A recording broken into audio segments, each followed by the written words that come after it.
Hello दोस्तों, तो आज हम देखेंगे कि विल और वुड ये दोनों में क्या फ़र्क है और ये कहाँ यूज़ की जाते हैं। तो उसके पहले मैं एक सेंटेंस लिखूंगी, विल यू मैरी मी, और one more sentence, would you marry me.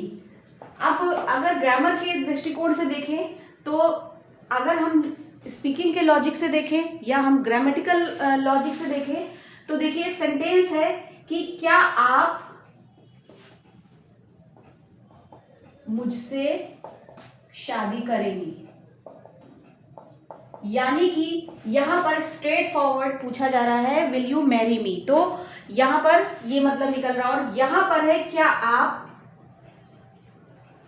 मुझसे शादी करना चाहेंगी। ठीक है, तो दोनों ही सेंटेंस में देखिए क्या फर्क है कि ये जो सेंटेंस है 1 नंबर का, ये एक रियल बात को बता रहा है, यानी कि रियल में वो प्रपोजल दिया जा रहा है, स्ट्रेट फॉरवर्ड कोई बात कही जा रही है। दूसरे सेंटेंस में क्या है कि ये कोई मजाक में, या एक वर्ड आपको मैं बोलूं तो हिपोथेटिकल का मतलब होता है कि जो चीज है नहीं, यानी कोई कल्पना या जो मजाक में कही गई बात है तो वो हो रही है।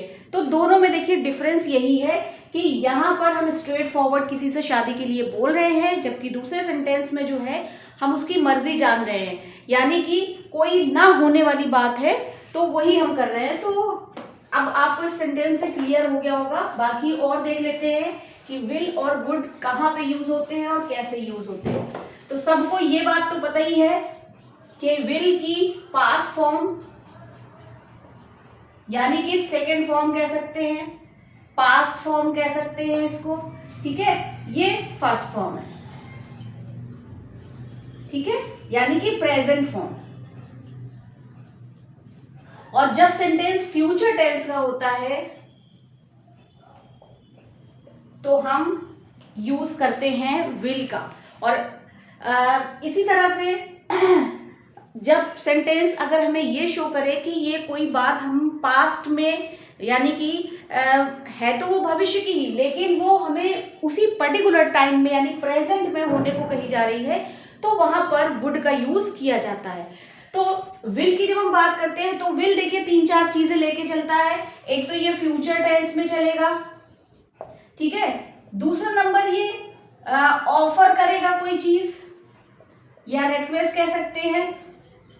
तो फ्यूचर टेंस में कैसे, I will go to Agra tomorrow. ठीक है, तो ये सेंटेंस हो गया हमारा फ्यूचर टेंस का। अब जैसे ऑफर करने का अभी मैंने ये सेंटेंस लिखा था कि विल यू मैरी मी, तो ये हो गया। और तीसरा नंबर जो है वो है डिसीजन एट द मोमेंट, यानी उसी पर्टिकुलर टाइम पे आपको कोई डिसीजन लेना है तो हम फ्यूचर का यूज करते हैं। बाकी यहाँ पर एक जो है वो मैंने ऑफर बताया था और अभी मैंने विल यू मैरी मी का सेंटेंस लिखा था।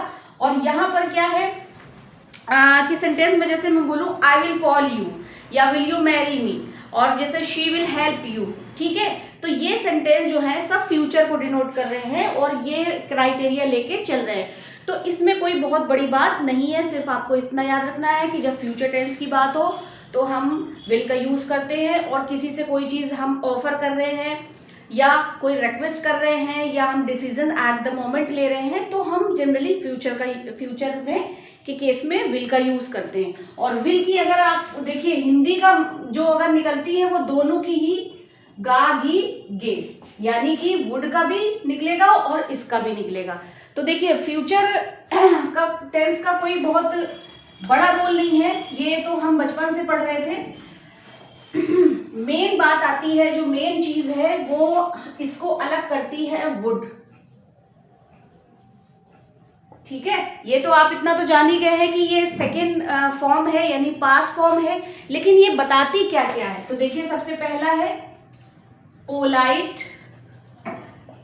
रिक्वेस्ट, ठीक है, यानी रिक्वेस्ट तो अपने आप में वैसे ही पोलाइट, लेकिन उस रिक्वेस्ट को बहुत ज्यादा पोलाइट करने के लिए भी हम वुड का यूज करते हैं। तो जैसे कहें हम sentence, would you help me, ठीक है। तो एक सेंटेंस है कि प्लीज हेल्प मी, ये तो नॉर्मली हम यूज करते ही करते हैं, लेकिन जब बहुत ज्यादा यानी पोलाइट रिक्वेस्ट कर रहे हैं और वो बहुत पोलाइट हो रही है तो वुड का यूज करते हैं, ठीक है। तो नंबर 1 क्या कह रहा है कि पोलाइट रिक्वेस्ट है। दूसरा नंबर है कि हम पास्ट की हैबिट को शो करते हैं। पास्ट की हैबिट देख लीजिए,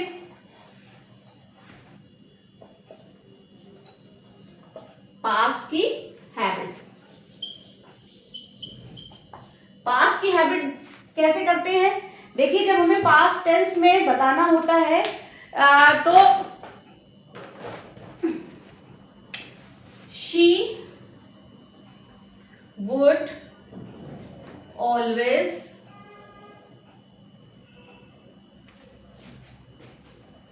टेल द ट्रुथ। ये देखिए, यानी वो जो है हमेशा सच बोला करती है।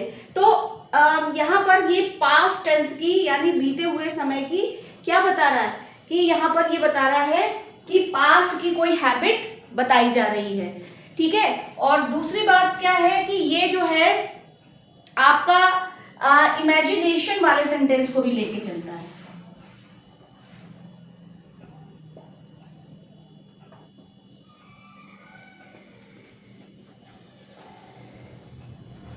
ठीक है, या फिर जैसे हम बोलते हैं कंडीशनल सेंटेंस,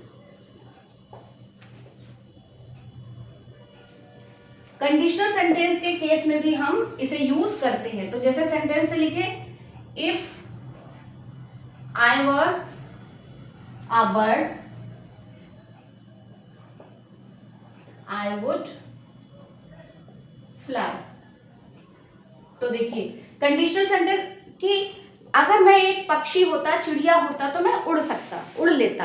तो कंडीशनल सेंटेंस के केस में भी हम वुड का यूज करते हैं। अच्छा, एक चीज और बताना चाहूंगी मैं, जैसे she said that he call you. अब देखिए, ये जो सेंटेंस है इसमें मैंने फिल करने के लिए किया है, तो यहाँ पे विल आएगा या वुड आएगा।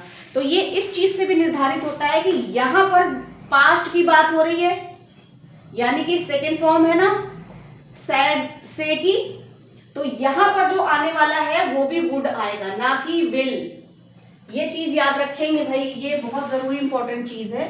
तो वन मोर सेंटेंस इसी को बनाती हूं, she says that he call you। आप देखिए, इसके हिसाब से यहां पर वर्ब जो है विल या शैल में से निर्धारित होगा। तो ये डिफरेंस होता है कि हम अगर यहां पास्ट टेंस है तो यहां भी पास्ट टेंस का यानी कि वुड आएगा, ना कि विल आएगा। तो इस चीज के जो डिफरेंस है वो बहुत अच्छे से समझना होगा कि कहां पे हम क्या यूज कर रहे हैं। तो अब देखिए, एक बात आती है, कुछ लोग कहते हैं कि कुड जो है ये भी तो पोलाइट रिक्वेस्ट है ना, और ये भी पोलाइट रिक्वेस्ट यानी कि सेम। लेकिन डिफरेंस क्या है कि देखिए, जब कोई छोटी रिक्वेस्ट होती है, छोटी रिक्वेस्ट के लिए हम वुड का यूज करते हैं।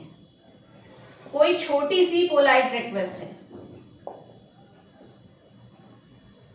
और यहां पर हम बड़ी पोलाइट रिक्वेस्ट, बस ये फर्क है।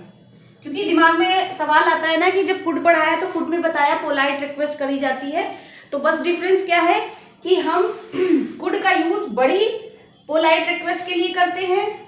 अभी मैं एक एक सेंटेंस दोनों का लिख देती हूं यहां पर, जैसे कुड यू फेवर मी, ठीक है। तो आप किसी से कह रहे हैं कुड यू फेवर मी, यानी यहाँ पर कोई बड़ी चीज आप किसी से मांग रहे हैं और पोलाइट रिक्वेस्ट है लेकिन बहुत बड़ी है। अब यहाँ पर कहें हम दूसरा sentence, would you pass the salt. Suppose करिए डिनर टेबल पे बैठे हैं और मैं बोलूं कि would you pass the salt या would you pass the water bottle, तो यहाँ पर देखिए छोटी सी रिक्वेस्ट है पोलाइट और यहाँ पर ये बड़ी रिक्वेस्ट है। तो देखिए इस चीज को बहुत अच्छे से समझना होगा, क्योंकि जब हमें ये समझ में ही नहीं आएगा